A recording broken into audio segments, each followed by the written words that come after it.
Welcome to all of you to this YouTube video. I'm Señor Pinguino, and this is the canal Señores Frikis. This video is the fourth and last of a series, in which I want to show you the Dungeon Bowl mod that I have created for Tabletop Simulator. If you haven't seen the first one, I recommend you watch it first, because in the first one we saw the basic configuration of the table. In this video, as in the two previous ones, which I also recommend you to view, we are going to finish seeing the different configurable aspects of the game space. If you have already seen the previous ones, thank you for coming here. As I have already mentioned a few times, when I saw that there was no mod for Dungeon Bowl, and as Blood Bowl is a game I love, I decided to create it myself. With it I have learned how to create games and prototypes in Tabletop Simulator, and I have made this small series of videos to explain a little bit how it works, how to set up the board, and how to play a game. I hope you like it and find it useful, and if you want to support us, you can do it subscribing to the channel or inviting us to a coffee through the link you have in the description to Ko-Fi. If you see any mistake, or if you have any feedback, you can leave me a comment on YouTube or in the Steam Workshop. Also, my English pronunciation is not very good,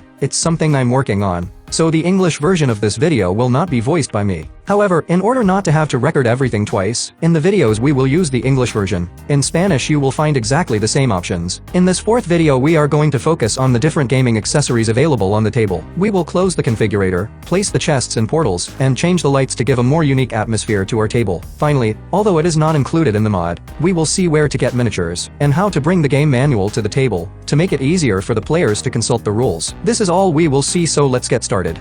Let's start with two elements that we already saw in the first video. The first one is the bag that closes the configurator, and the second one is the lightsaber add-on, a simple and effective light configurator.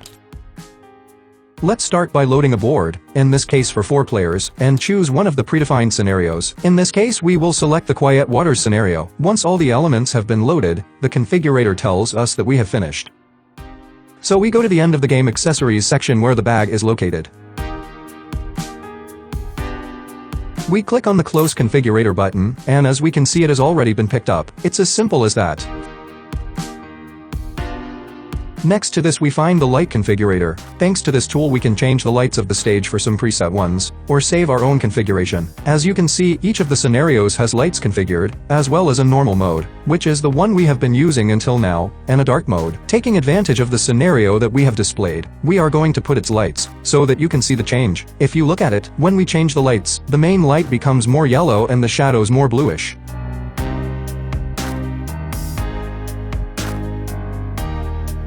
Now we are going to switch to dark mode. As you can see, the lights on the whole dashboard are kept neutral but very dimmed, so the lights on the tiles and the doors become much more prominent. We go back to normal mode, and we see the board as we have been seeing it so far. Let's load the mod again to load another scenario. Let's put the 3-player scenario, and load the magma chamber. We go back to the lights configuration area where we are going to put the lights of the scenario, in this case the magma chamber. As we can see, the lights change to a red and orange tone across the board.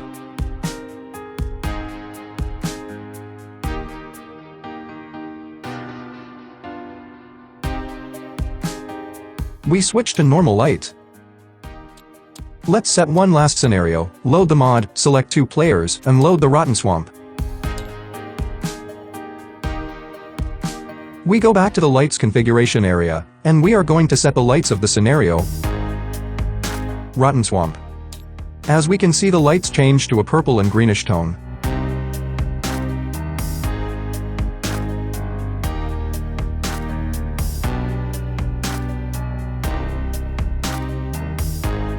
Let's try some other mode like Lava River. We can see how everything changes to reddish tones. Now we switch to Sour Maze and see how the lights change to purple and green.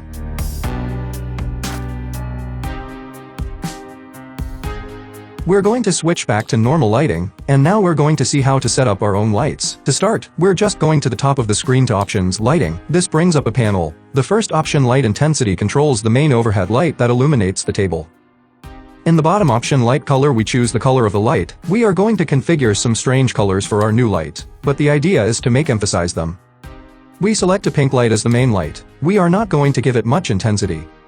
We move on to the next light, which is the ambient lighting for the room. In the first option, this one here, we choose the intensity. We won't give it too much either, but if we go too far, look how it looks. So we give it a little, and in the next option we can make the color correspond to the background, or we can select gradient. With this option we can choose 3 colors for the secondary light, the sky, the equator or center, and the background. As in the previous one, we will select contrasting colors, for example, a range of greens.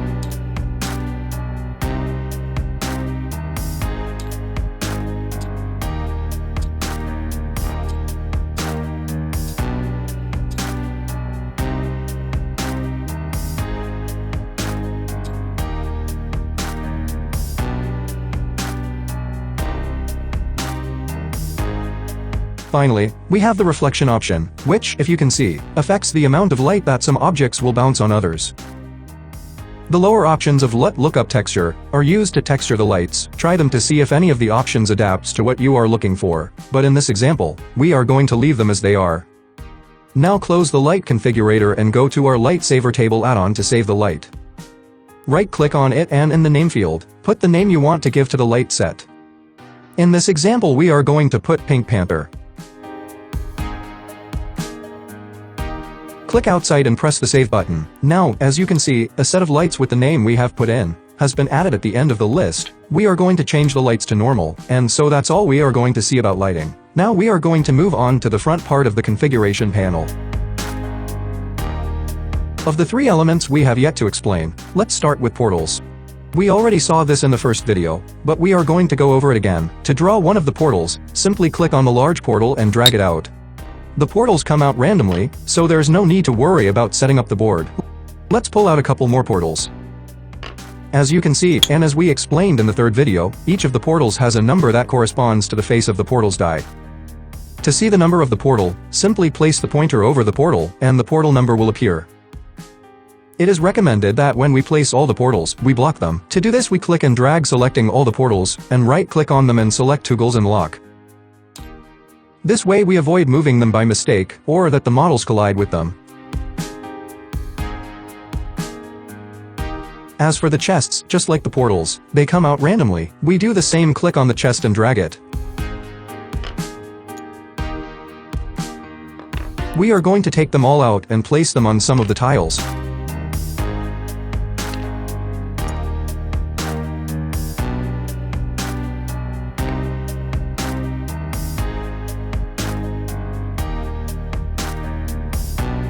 Like the portals we are going to select and block them so that they do not move during the game.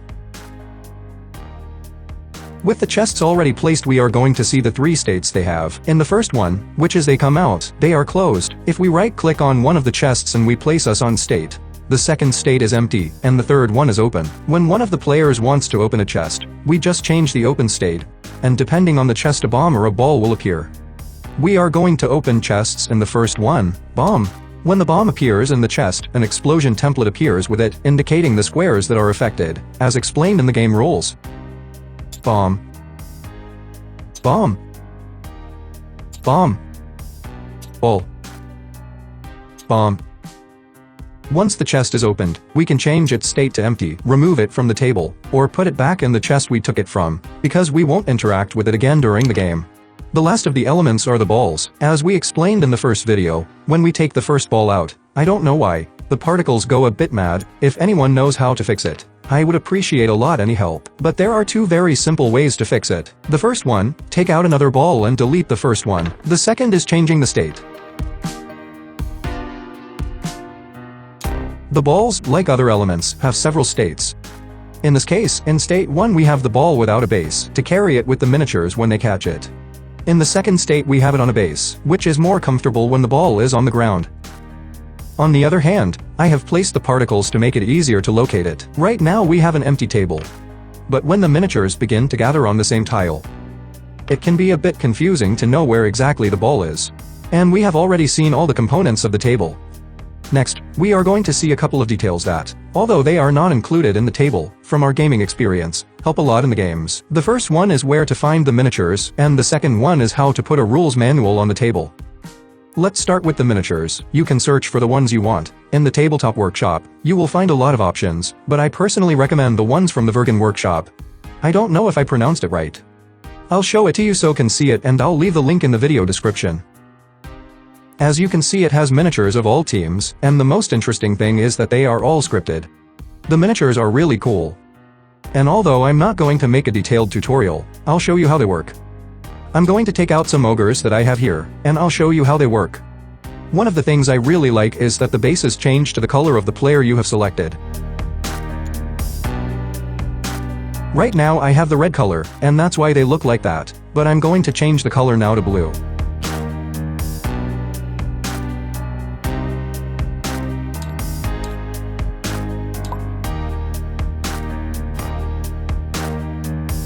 I take out another miniature, and you can see the color of the base changes.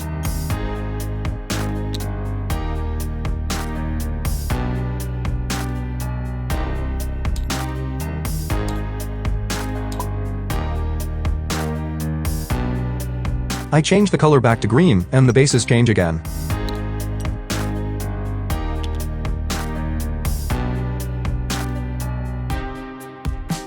Also, if we want to mark some skill or whatever, we have the option to color the rest. We right-click and select color tint, and we'll put this one in green.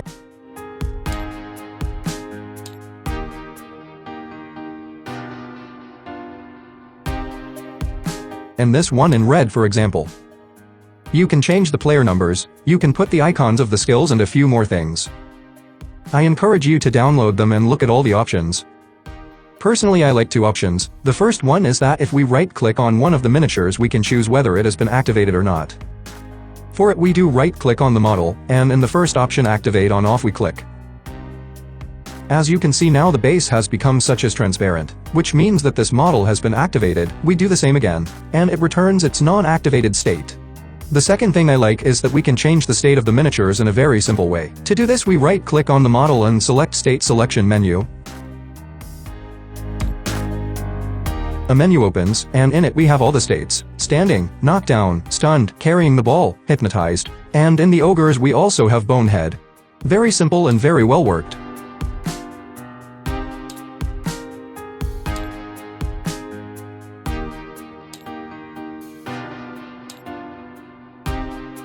Now we are going to see it in one of the Snoltings that, as you can see, also has all the states.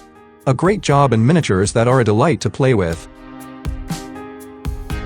Now that we have the miniatures, let's take a look at the second element that is not included in the table, the rulebook. Because of copyright issues, as it is a game that is commercialized, I cannot include the rulebook, but if you have it in PDF, I recommend you to put it on the table.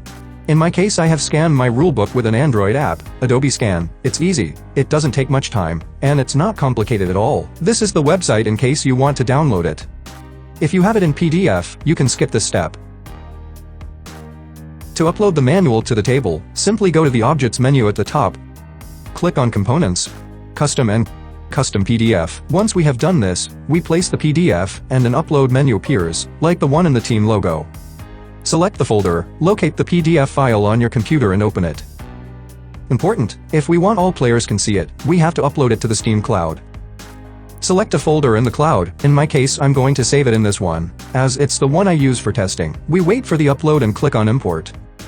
We already have the rulebook loaded. Maybe it looks a bit small, as in our case. To make it bigger, in the left bar we select the gizmo. We press on the manual, and in the last row in scale, we are going to put, for example, 3 in X and 3 in Z. In Y it is not necessary because it is to make it higher, and we don't care about that. So we already have the rulebook on the table. If we need more, we return to the normal pointer, the little hand, and on the manual press Ctrl C. And where we want to place more rulebooks, we press Ctrl V. Just a good old-fashioned copy and paste. This is the end of this fourth and last video. First of all, if you have come this far, thank you very much, and I hope has been clear how the Dungeon Bowl mod works. My intention is that it hasn't been too long, and I want you to be clear about all the options you have at your disposal at the table. I hope you liked. If you did, then you can subscribe and help the channel Señores Frikis in this adventure that we have started. Any problem, doubt or comment will be greatly appreciated, because the idea is to make the mod as complete and functional as possible, so that the community can enjoy the game. I would also like to include the first expansion, but for now I don't have it. so it's been impossible for me. Remember that this series of videos are my first incursion into tutorials and YouTube. Don't punish me too hard in the comments, which you can leave me on YouTube and Steam. It's also my little introduction to Tabletop Simulator as a creator, which has been an interesting process. Learning how to make prototypes with this program has given me ideas to make some new projects. And if things work out, I will try to show and upload some stuff. If you want to support us, you can subscribe to this channel. And if you want to invite us for a coffee, you have a link to Ko-Fi below. With part of the funds we want to buy the expansion and update the mod. If you have any doubt about how to make a game and it's within my reach and I can give you a hand, just write and ask. That's all. I hope to see you soon and thank you very much for watching the video until the end. Señor Pinguino says goodbye from the channel Señores Frikis.